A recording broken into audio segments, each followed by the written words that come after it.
ओम नमो भगवते वासुदेवाय। नारायणं नमस्कृत्य नरं चैव नरोत्तमं देवीं सरस्वतीं व्यासं ततो जयमुदीरयेत्। नष्टप्रायेषु अभद्रेषु नित्यं भागवत सेवया Bhagwati उत्तमश्लोके भक्तिर्भवती नैष्टिकी।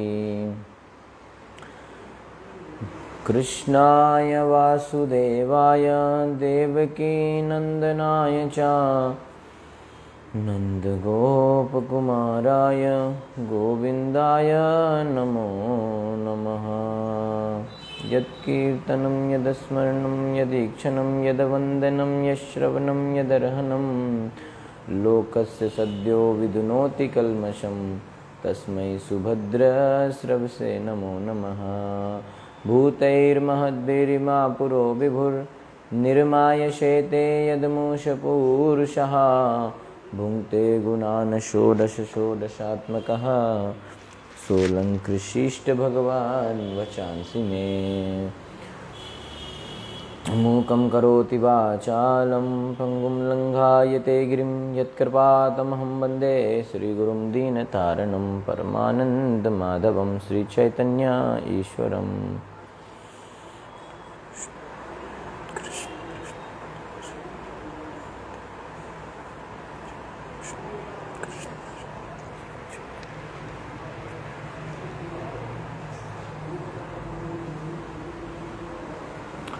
Hare Krishna. Welcome to this special seminar on Sri Radhashtami, the glories of Srimati Radharani. Today is the second day, and yesterday we discussed about Radha Tattva, right? And today we are discussing the greatness of Radharani's love for Krishna. Okay, that's the topic for today.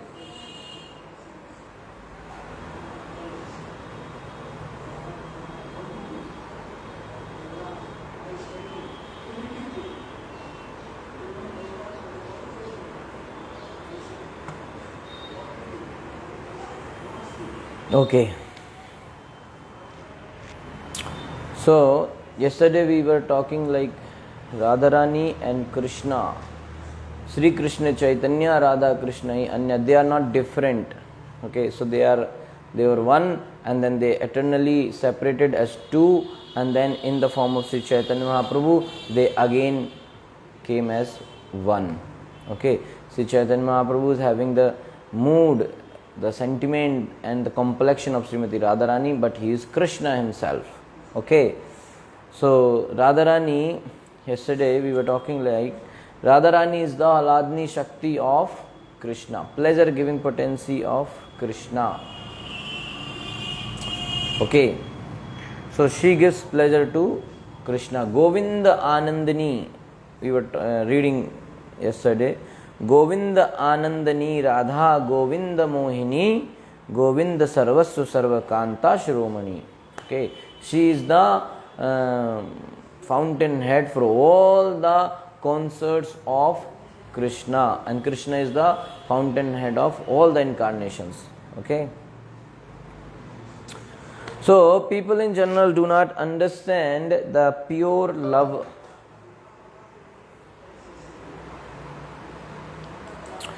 So here it is mentioned that generally people do not understand the pure loving relationship between Srimati Radharani and Sri Krishna. So Radharani's loving affair with Krishna are not ordinary mundane loving affairs. One must understand the pure form of Radharani's love for Krishna. Okay. So in this material world, if there is attraction between two people, let's say somebody says, "Na, I love you," and like that. Okay, but actually this word love, okay, prem, is not a word to be used in this context. This word is very pure, but it is always often used in very wrong context. Okay, so love means only for the unalloyed loving relationship between Krishna and the living entities. There this word love should be used. So love means that there is no self-interest. Okay, that one works only for the satisfaction of Lord Krishna. Because material love is always based on sense gratification. It is actually lust, not love. So material love is based on sense gratification. So that is why it is not love, it is actually lust. Apner indriya priti vancha ateva kam. Okay. Krishner indriya priti vancha dhare prem. Krishner indriya priti vancha, that is prema. Apner indriya priti vancha ateva kam. Krishner indriya priti vancha dhare prem nam. That is called love. When one living entity want to please Krishna, want to satisfy Krishna, that is called love. When living entity want to satisfy his own senses, that is called lust. So when some people read in scripture about the loving relationship between Radha and Krishna, immediately they think of material love, like mundane. But the loving relationship between Krishna and Radharani is pure love, because Radharani is loving Krishna only for Krishna's satisfaction. That's the point. She is loving Krishna for Krishna's pleasure. Okay. Mundane love is one person loves another person for his own pleasure. That is why he loves whom he loves, kind of. Okay. Whom he likes, he thinks, okay, this person I like, so I can get benefit from him. Where he sees there is some benefit, there he expresses his love. That's why it is not love, it is lust. It is not love. Okay, because nobody loves the person where he has to go and serve. Okay, I love because I will serve you. Okay, it's very rare. So everyone in material love, which is actually lust, everyone is having some desire for sense gratification. Okay, so in fact Radharani is Krishna's internal potency. Yesterday we were reading. And internal potency, and that also which Aladni Shakti, who gives pleasure to Krishna. So Radharani's business is to give pleasure to Krishna. And from time immemorial she has been serving Krishna with devotion to please Krishna. So in this way it is necessary for us to know the difference between love and lust. It has to be clear before understanding the love between Radha and Krishna. We should know what is the meaning of love and what is the meaning of lust. What is the difference? So we might understand Radharani's loving mood. Then only we can understand, when we know what actually the love means. So now I will hear from Sri Chaitanya Charitamrita, Maharaj is telling, okay, which is explained by Krishnadas Kaviraj Goswami and along with the purports of Srila Prabhupada. Gopi Ganer Premer Arudha Bhavanam Vishuddha Nirmal Prem Kabhu Nahe Kam. The love of the gopis is called Rudha Bhava. It is pure and spotless. It is not at any time lust. The pure love, the gopis' love is pure. Okay. So Srila Prabhupada says that the position of the gopis in their loving dealings with Krishna is transcendental. The position of gopis in their loving dealings with Krishna is transcendental. Their emotion is called Rudha Bhava. although it is apparently like mundane sex desire, one should not confuse it with mundane sexual love, for it is pure and unadulterated love of Godhead. It is pure and unadulterated. It is not at all like the mundane sexual affairs. काम प्रेम दोनाकार विभिन्न लक्षण लहुआ आरे हेमे ऐचे स्वरूपे विलक्षण. Lust and love have different characteristics, just as iron and gold have different natures. आत्मेंद्रिय प्रीति वांछा तारे बलि काम, कृष्णेंद्रिय प्रीति च धरे प्रेम नाम. The desire, this is the ultimate definition you can understand. The desire to gratify one's own senses is called काम or lust. But the desire to please the senses of the Lord Krishna is prema.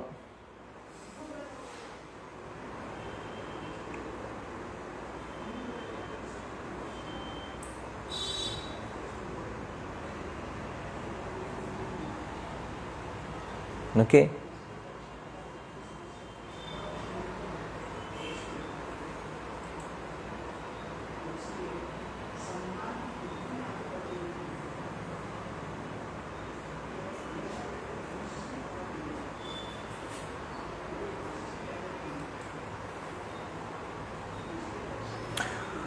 So,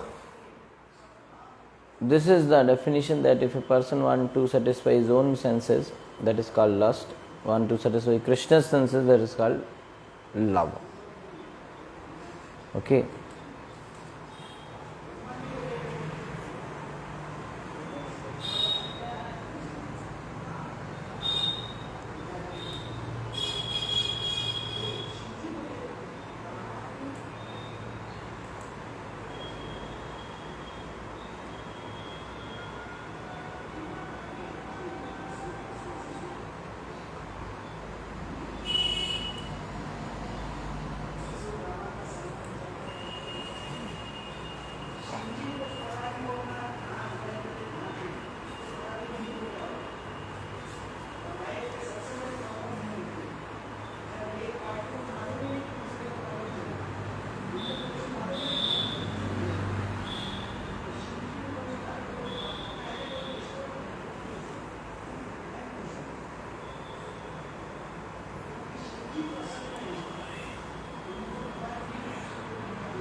Okay, I think there is some problem with my internet and my video also.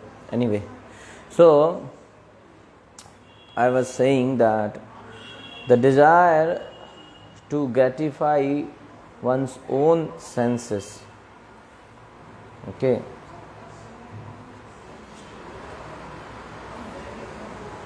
the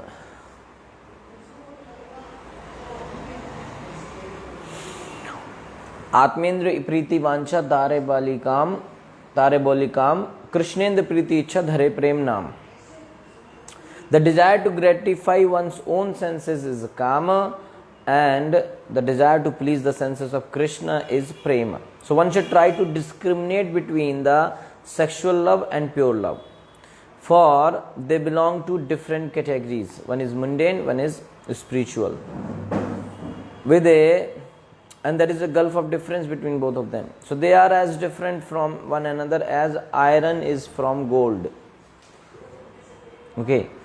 So the revealed scripture describe pure love in this way that sarvatha dhvams rahitum sati api dhvams karane yad bhava bandhanam yunah sa prem parikirtitaha. If there is ample reason for the dissolution of a conjugal relationship and yet such a dissolution does not take place, such a relationship of intimate love is called pure. I repeat, if there is ample reason, now the definition of pure love, if there is ample reason for the dissolution of a conjugal relationship, means to break a relationship, if there are ample reasons, yet such a breakup does not take place, such a relationship of intimate love is called pure love. There is all the possible reason are there, all the possible reason at one shot are there to break the relationship, but still the relationship is not broken, the breakup does not take place, then it is called pure. The predominated gopis were bound to Krishna in such pure love. Gopis. For them there was no question of sexual love based on sense gratification. Their only engagement in life was to see Krishna happy in all respects, regardless of their own personal interest. So gopis dedicated their souls only for the satisfaction of the personality of Godhead Sri Krishna. There was not the slightest tinge of sexual love between the gopis and Krishna. So in the Chaitanya Charitamrita, the author Srila Krishnadas Kaviraj Goswami asserts with authority that sexual love is a matter of personal sense enjoyment. All the regulative principles in the Vedas pertaining to desire for popularity, fatherhood, wealth and so on are different phases of sense gratification. Okay. Acts of sense gratification may be performed under the cover of public welfare, nationalism, religion, altruism, ethical codes, biblical codes, health directives, fruitive actions, bashfulness, tolerance, personal comfort, liberation from material bondage, progress, family affection, or fear of social ostracism or legal punishment. But all these categories are different subdivision of one substance, which is sense gratification. So all these things are put under the category of sense gratification. Okay. Even the nationalism, even the family affection, or all those things, charity, fruitive action, ethical things, okay, they all are under sense gratification. So all such good acts are performed basically for one's own sense gratification, for no one can sacrifice his personal interest while discharging these much advertised moral and religious principles. No one can do that. No one can sacrifice, okay. No one can sacrifice his personal interest while he is engaged in these kind of affairs. So, but above all, this is a transcendental stage in which one feels himself to be only an eternal servitor of Krishna. That is the highest stage, transcendental stage, the servitorship of Krishna, the absolute personality of Godhead. All acts performed in this sense of servitude are called pure love of God, because they are performed for the absolute sense gratification of Sri Krishna. However, any act performed for the purpose of enjoying its fruits or results is an act of sense gratification. Such actions are visible sometimes in gross and sometimes in subtle forms. So, further, Srila Krishnadas Kaviraj Goswami is continuing and saying that the object of lust is only the enjoyment of one's own senses. The object of lust is only the enjoyment of one's own senses. But love caters to the enjoyment of Lord Krishna, and thus it is very powerful. Social customs, scriptural injunctions, bodily demands, fruitive action, shyness, patience, bodily pleasure, self-gratification, and the path of Varnashram Dharma, which is difficult to give up. The gopis have forsaken all these things along with their families and suffered their relatives' punishment and scolding, all for the sake of serving Lord Krishna.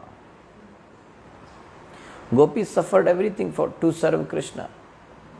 Okay, so they render loving service to him for the sake of his enjoyment, for the purpose of pleasure of Krishna, not their own.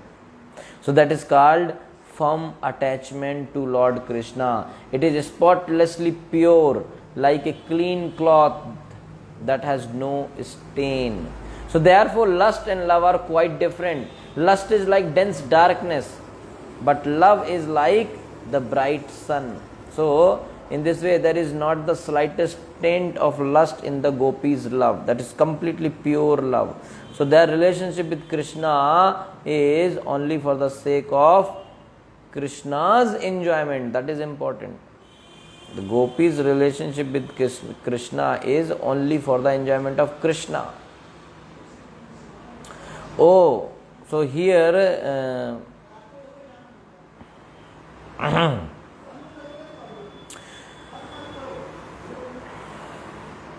they are saying, "Oh dearly beloved, your lotus feet are so soft that we place them gently on our breasts, fearing that your feet will be hurt. Our life rests only in you. Our minds therefore are filled with anxiety that your tender feet might be wounded by pebbles as you roam about on the forest path." Gopis are saying, when you go in the forest, gopis are feeling pain that Krishna's tender feet may get hurt there. They are saying, you please place your lotus feet on our breast. They are so tender. The gopis do not care for their own pleasure or pain. All their physical and mental activities are directed toward offering enjoyment to Lord Krishna. They renounced everything for Krishna. They have pure attachment to giving Krishna pleasure. "O my beloved gopis," Krishna is saying, you have renounced social customs, scriptural injunctions, and your relatives for my sake. Krishna is saying, I disappeared behind you only to increase your concentration upon me. Since I disappeared for your benefit, you should not be displeased with me. Because during the Ras Leela, for some time, for a small time span, Krishna disappeared. So that's what, after when he came back, he is talking like this. So in spite of this, we see that the gopis are taking care of their bodies and decorating themselves very nicely. How can one understand that they are not acting for their own sense gratification? Because gopis are very nicely decorating themselves. So one may say that they are also doing their own sense gratification. So in this regard, Krishnadas Kaviraj Goswami is saying that now, whatever affection we see the gopis show for their own bodies, know it for certain to be only for the sake of Lord Krishna. So if they are decorating themselves or anything, they are doing for the pleasure of Krishna only. The gopis think that I have offered this body to Lord Krishna. He is the owner of my body, and this body brings enjoyment to Krishna. So Krishna finds joy in seeing and touching this body. It is for this reason that they clean and decorate their bodies. For this reason, because they are seeing that Krishna will see this body, Krishna will touch it, and Krishna will feel happy. So let me decorate for Krishna's pleasure. So Krishna says to Arjuna that, O Arjun, there are no greater receptacles of deep love for me than the gopis, who cleanse and decorate their bodies because they consider them mine. There is no one greater than me in loving than compared to gopis. Gopis, why? Because they cleanse and decorate their bodies because they consider them mine. So, Srila Prabhupada writes here in the purport of these shlokas that the selfless love of Godhead exhibited by the gopis cannot have any parallel. There is no one who can put in parallel to gopis. They are the topmost. So we should not therefore misunderstand the carefulness of the gopis in their personal decoration. We should not misunderstand. The gopis dress themselves as beautifully as possible just to make Krishna happy by seeing them. So they will try their best to decorate so that Krishna become more and more happy. They had no ulterior desires. They dedicated their bodies and everything they possessed to the service of Sri Krishna, taking it for granted that their bodies were meant for Krishna's enjoyment. They dressed themselves with the understanding that Krishna would be happy by seeing and touching them. So Krishnadas Kaviraj Goswami is saying that there is another wonderful feature of the emotions of the gopis. Its power is beyond the comprehension of the intelligence. When the gopis see Lord Krishna, they derive unbounded bliss. Although they have no desire for such pleasure. They are not desiring that pleasure, but still they get the pleasure. And the gopis taste a pleasure 10 million times greater than the pleasure Lord Krishna derives from seeing them. बाद में अभी class चल रहा है बोलो wait करे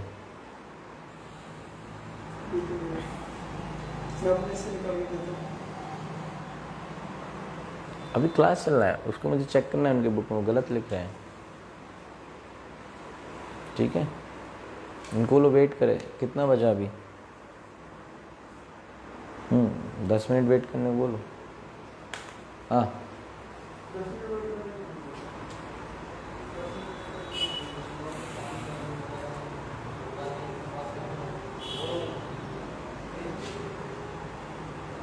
okay, so for this, okay, now this is very important to understand here that when gopis are decorating themselves for the pleasure of Krishna. So when Krishna sees gopis, he feels happiness. Okay, so by seeing gopis, Krishna derives pleasure, happiness. And when gopis see Krishna deriving pleasure, gopis gets 10 million times greater pleasure than Krishna is deriving.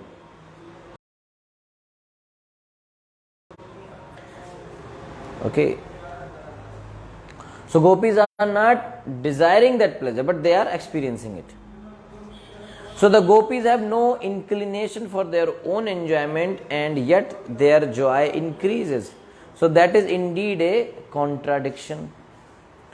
So for this contradiction, I see so Krishnadas Kaviraj Goswami is saying that for this contradiction, I see only one solution. The joy of the gopis lies in the joy of their beloved Krishna. So when Krishna is getting happy, then only gopis are getting happy.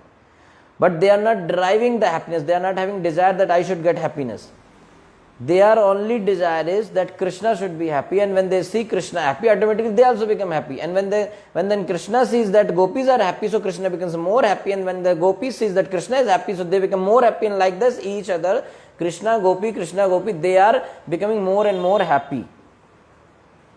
So that's called pure love, when one is becoming more happy by seeing others' happiness. So for this contradiction, Krishnadas Kaviraj Goswami is explaining that the joy of the gopis lies in the joy of their beloved Krishna, and when Krishna sees the gopis, his joy increases and his unparalleled sweetness increases also. So the gopis think Krishna has obtained so much pleasure by seeing me. That thought increases the fullness and beauty of their faces and bodies. Now this is something new. When gopis think that Krishna has obtained so much pleasure by seeing me, that thought increases the fullness and beauty of their faces and bodies. It increases the beauty of their faces. So the beauty of Lord Krishna increases at the sight of the beauty of the gopis. And the more the gopis see Lord Krishna's beauty, the more their beauty increases. And in this way, a competition takes place between them in which no one acknowledges defeat. Increasing, their happiness is increasing, their beauty is increasing. And this is kind of a transcendental competition. So Krishna, however, derives pleasure from the beauty and good qualities of the gopis. And when the gopis see his pleasure, Krishna's pleasure, the joy of the gopis increases. Therefore, we find that the joy of the gopis nourishes the joy of Lord Krishna. For that reason, the fault of lust is not present in their love. You see, when the gopis see his pleasure, Krishna's pleasure, the gopis' joy increases. So therefore, it is the point is that the joy of the gopis nourishes the joy of Lord Krishna. Even now, this is very interesting that the happiness which is actually gopis are experiencing, the joy, that also serving Krishna in becoming Krishna more happy. That is why the joy which gopis derived, that joy cannot be considered as lust, that is also pure love. So in this regard, Srila Prabhupada is saying that the situation of the gopis is perplexing, for although they did not want personal happiness, now this is the thing, they don't want personal happiness, it was imposed upon them. You see, they don't want the joy, but it is imposed upon them. The solution to the perplexity in that Sri Krishna's sense of happiness is limited by the happiness of the gopis. So devotees at Vrindavan therefore try to serve the gopis, namely Radharani and her associates. So if one gains the favor of the gopis, he easily gains the favor of Krishna, because on the recommendation of the gopis, Krishna at once accepts the service of a devotee. So Lord Chaitanya therefore wanted to please the gopis instead of Krishna. But his contemporaries misunderstood him, and for this reason Lord Chaitanya renounced the order of household life and became a sannyasi. He wanted to please gopis, but people understood, oh, what is this? He is serving gopis, and what he is chanting in the name of gopis. What is this? So he renounced. He became sannyasi. So by looking at the beautiful gopis, Krishna becomes enlivened, and this enlivens the gopis, whose youthful faces and bodies blossom.